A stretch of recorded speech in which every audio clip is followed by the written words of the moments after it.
Hi guys! Welcome back po sa aking YouTube channel. For today's video, mag-unboxing po tayo ng mga pinamili naming sapatos. Samahan niyo po kami. Tara!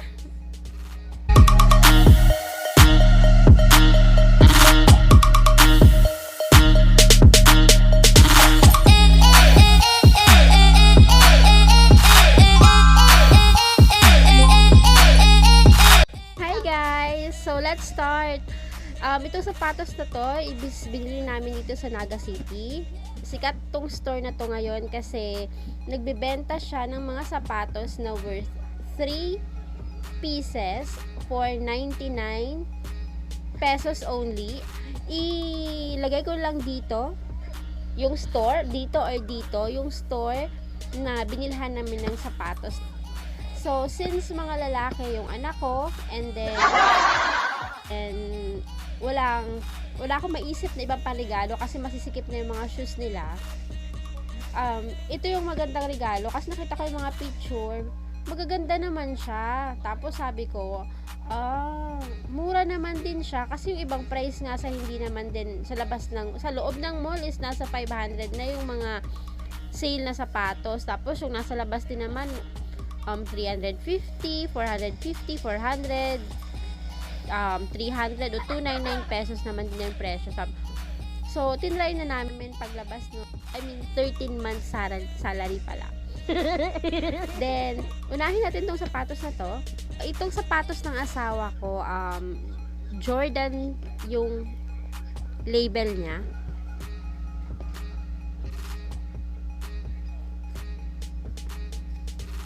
Kung makikita ninyo, hindi kasi masyadong kita eh. Ayan, no?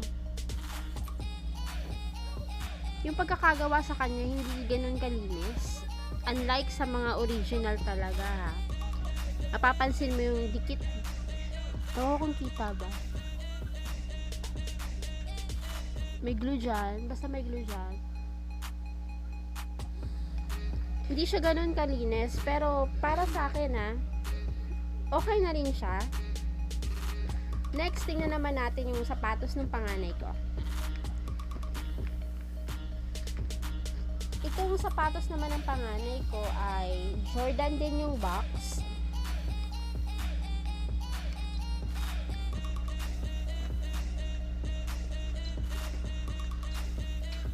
Ayan.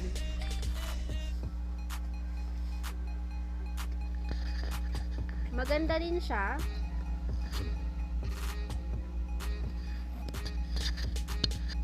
Yung first impression ko dito sa shoes na to, kasi binata na yung panganay ko, maganda siya, playful yung color niya, bagay na bagay sa mga nagbibinata. Ang maganda rin dito sa store na to is malalaki yung size nila. Doon sa panganay ko, 13 years old siya, hindi siya ganun katangkaran, pero yung size ng paa niya is malaki. Size 7 siya. Size 7. Yeah, size 7 siya sa US size. Sa UK 8. Pero tamang-tama lang to sa anak ko kasi pag masikip sa paa niya nagreklamo siya eh. Kaya ito, konti lang yung allowance, pero okay naman din. Dito eh para to sa kay Nathan, yung pangalawa ko. Medyo hindi ako familiar sa box niya. Parang Nike yata to, Nike Air. Ito maganda to. Magaan siya. Kasi yung anak kong pangalawa, malaki yung katawan niya. So, mas preferred ko sa kanya yung magagaan na sapatos para hindi siya nagreklamo na masikip sa paa. Para comfy kahit saan kami pumunta. So, ito yan. Ito yung shoes niya.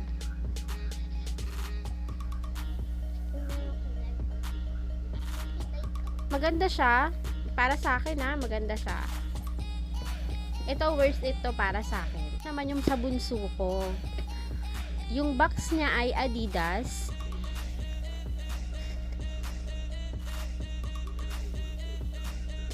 Ito magaan din siya.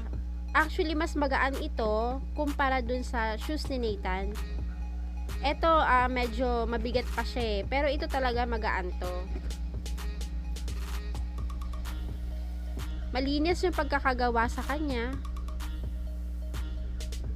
Cute tingnan sa paa, lalo na pag maputi yung legs ng bata. Pag naka-short. Kasi, para pag lumalabas kami, comfy din yung paa niya. Since bunso namin siya, komportable yung paa niya. Kasi minsan pag napapagod na siya, gusto niyang tanggalin yung shoes niya o yung slipper niya. At least ito, comfy. Yung ilalim niya.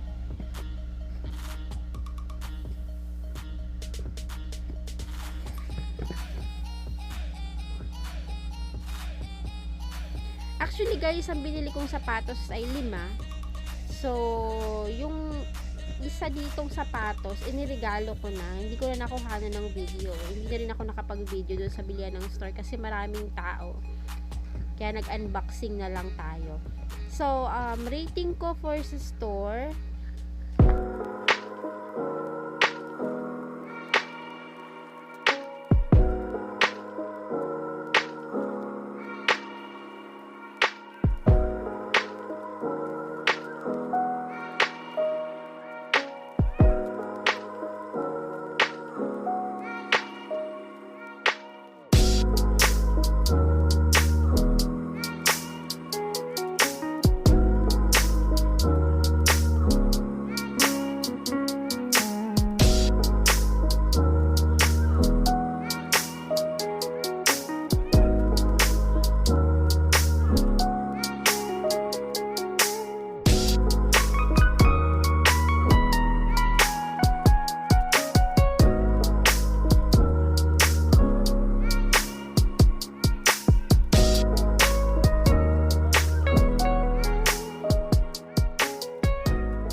pero para sa akin, worth it.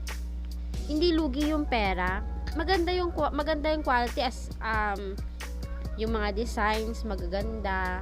Hindi lang kagandahan doon is limited yung size.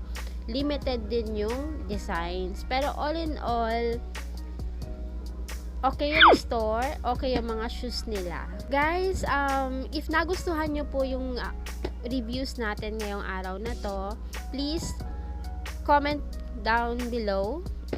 And please don't forget to like and subscribe. And click nyo rin po yung notification bell para updated po kayo sa mga susunod kong video.